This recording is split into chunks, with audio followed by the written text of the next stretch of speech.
Na manhã de hoje foi realizada uma audiência para discutir a polêmica privatização da Eletrobras. Participaram representantes do BNDES e do Ministério de Minas e Energia. Como essas discussões têm sido marcadas por protestos, a segurança no local onde a audiência foi realizada foi reforçada com policiais militares. Mas a confusão foi inevitável. Manifestantes tentaram impedir o debate. Mesmo diante de muita tensão, a audiência foi concluída. Ao vivo, traremos mais informações. Este é um dos nossos destaques e veja também. Depois do grave acidente entre um carro e um VLT, a nossa equipe de reportagem flagrou a imprudência de motoristas ao cruzarem os trilhos. Inclusive uma ambulância com pacientes. Maceió tem a gasolina mais cara de Alagoas. É o que diz a Agência Nacional do Petróleo. Em alguns postos, o valor chega a R$ 4,43. E autoescolas da capital protestam contra a greve dos servidores do Detran. O prejuízo dos estabelecimentos com a paralisação total dos serviços já chegou a R$ 3 milhões. O JD da TV Ponta Verde, emissora do Sistema Opinião, começa agora.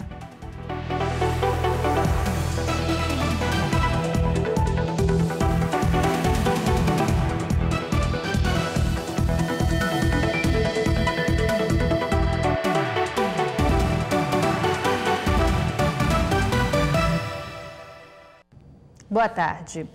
Um dia após o gravíssimo acidente envolvendo um automóvel e VLT no bairro do Poço, a reportagem do Jornal do Dia flagrou veículos fazendo a mesma manobra proibida que motivou a tragédia. E o pior, um desses veículos era uma ambulância com 2 pacientes. Veja com Adson Correia e Valdemir Mariano.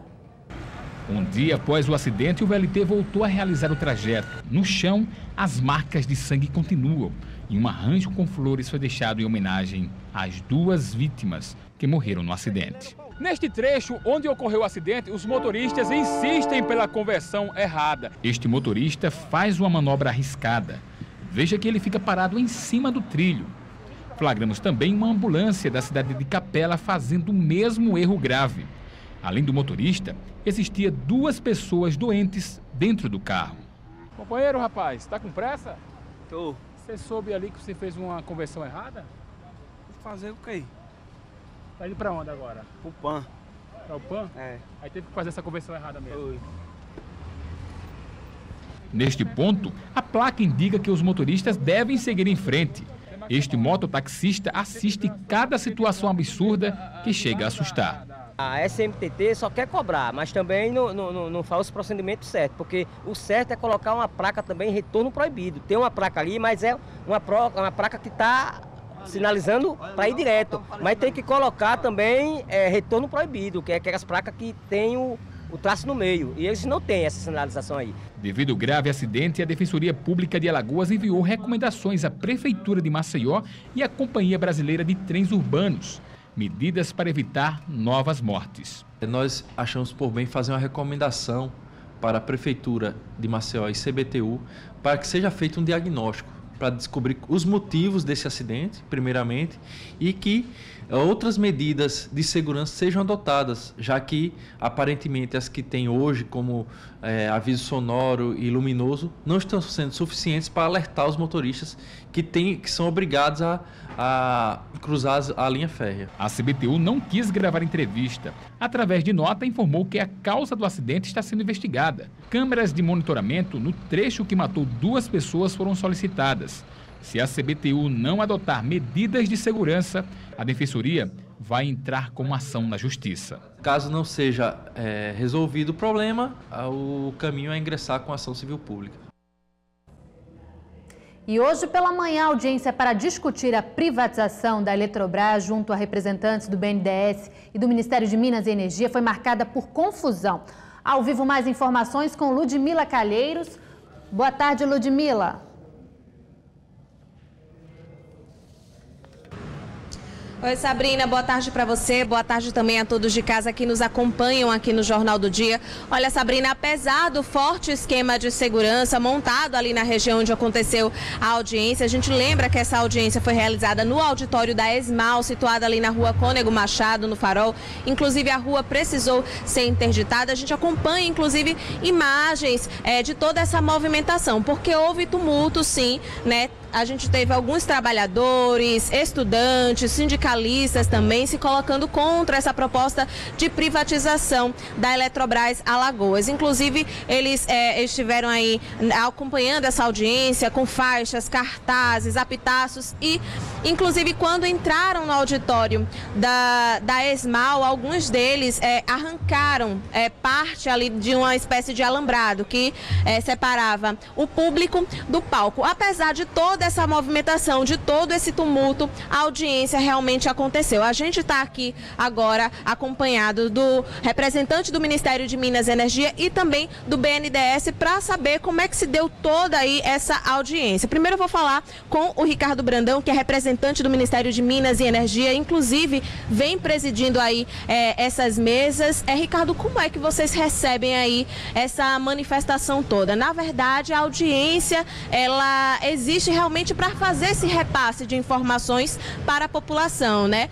E inclusive veio acompanhada aí, vocês foram acompanhar, na verdade, todo esse protesto, toda essa manifestação, né? Bom, o nosso objetivo aqui era efetivamente dialogar com a sociedade e a gente conseguiu fazer isso de forma bem sucedida. Todas as apresentações foram feitas, tinham pessoas inscritas e pelo menos uma parcela delas optou por fazer essa manifestação e a gente ainda ao final teve a oportunidade de responder as perguntas que foram formuladas por escrito.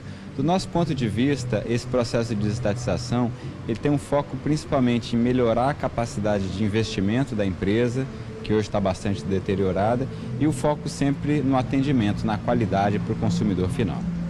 Essa audiência é um processo que precisa acontecer dentro de toda essa privatização proposta, né? Conseguiu realmente ser concluída a contento? Sim, são 6 empresas de distribuição da Eletrobras, essa foi a última das audiências públicas. Conseguimos levar essa informação para esses 6 estados e em todos os lugares conseguimos levar a explicação para a população de qual é a proposta, como vai ser a melhoria do serviço e conseguimos colher as manifestações e as perguntas em todas essas localidades. Isso. A gente conversa também, viu, Sabrina, com a Lidiane Gonçalves, que é representante do BNDES. Lidiane, essa privatização foi proposta aí pelos acionistas que enxergaram esses benefícios realmente à população, né? Então, a desestatização, ela é, em primeiro momento, uma decisão empresarial. A Eletrobras, ela tomou uma decisão em assembleia de acionistas de fazer a alienação dessas empresas e uma vez tomada essa decisão, a lei do PND, que é o Programa Nacional de Desestatização, ele prevê as regras para você poder fazer a alienação de uma empresa que é detida direta ou indiretamente pela União, que é o caso da CEAL. Então o BNDES ele entra nesse processo como gestor natural do Fundo Nacional de Desestatização, isso é uma previsão legal, e também por um empoderamento dado por um decreto no qual o BNDES ele é responsável pela execução e acompanhamento da desestatização. E assim foi feita a contratação dos estudos, então a gente está, nesse momento, realizando as audiências que foram finalizadas hoje. Como próximo passo, a gente tem a publicação do edital 15 dias úteis após a realização dessa última assembleia e a realização do leilão no final de abril. Ou seja, apesar de todo esse tumulto, o processo segue nos conformes.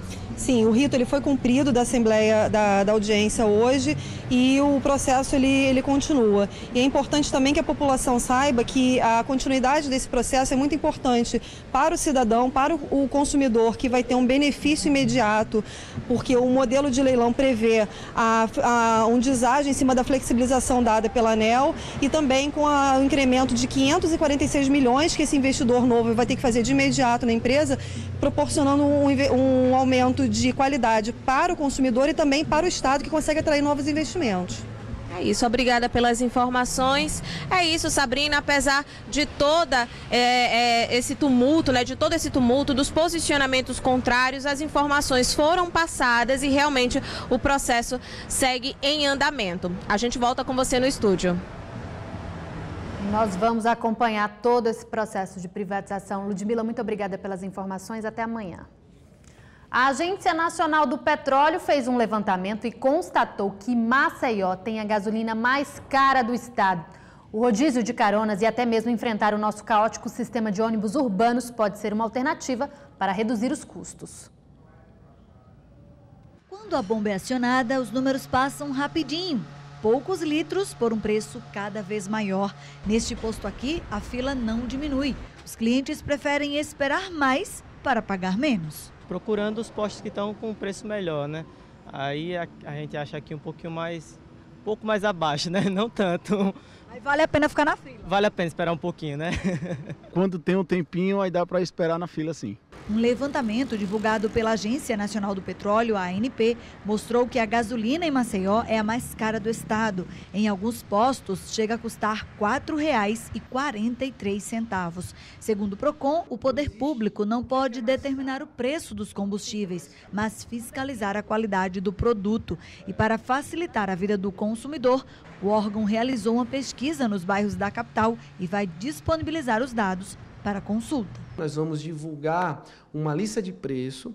Nessa lista de preço o consumidor vai poder identificar por região qual é o valor do combustível da primeira para a última semana. Nós já identificamos que da primeira semana para a última semana houve uma redução no valor médio do combustível na capital. De acordo com especialistas, 45% do preço da gasolina é composto de impostos. Além disso, de 2016 para cá, o governo se posicionou de uma forma diferente, abriu mão do controle e permitiu a oscilação do preço dos combustíveis. E isso contribuiu muito para o aumento desenfreado dos valores cobrados atualmente. Por isso, para economizar, vale sempre aquela velha máxima: é bom pesquisar antes de abastecer. Busque fazer uma pesquisa de preço no entorno da sua residência ou do trabalho, na perspectiva de que você possa pegar o melhor preço para aquela área, considerando que se deslocar para locais muito distantes, talvez não compense, visto que há também um custo desse deslocamento com o uso de combustível. A economista indica ainda outras alternativas, como o revezamento da carona ou até mesmo a opção por outro tipo de transporte. Uma saída seria você negociar com pessoas que trabalham no mesmo ambiente, numa perspectiva de você fazer um rodízio, ou seja, você mora no mesmo bairro de uma outra pessoa que trabalha com você e vocês têm o mesmo horário de trabalho, então você pode fazer um revezamento de modo que aí você vai ter uma economia de 50% ao mês. Ou então você usar o transporte público, que a depender de onde você mora e de onde você trabalha, às vezes não é interessante, que você tem que pegar mais de um transporte. Então, às vezes, acaba também não compensando, mas, de qualquer modo, cabe a cada um ver, dentro do que lhe for possível, quais são as saídas para você tentar economizar. Tem que ser criativo. E a lista dos preços da gasolina nos postos de Maceió está no site da Prefeitura no www.maceió.al.gov.br. E você sabe o que compõe o preço da gasolina? Olha só essa composição dos valores de acordo com a média dos preços nas principais capitais. Segundo a própria Petrobras, 15% do valor é da distribuição e revenda. 13% é do custo do etanol anidro, que é adicionado à gasolina. E aí vem os impostos. 29% de ICMS e 16% de mais impostos, como CID e COFINS, além de PIS e PASEP. Por fim, 27% corresponde ao lucro da Petrobras. E aí vemos que quase metade do valor da gasolina é composta por impostos. Um absurdo, né? A seguir, autoescolas de Maceió protestam contra a greve dos servidores do Detran. Os estabelecimentos querem que pelo menos 30% dos serviços sejam mantidos. Volto já.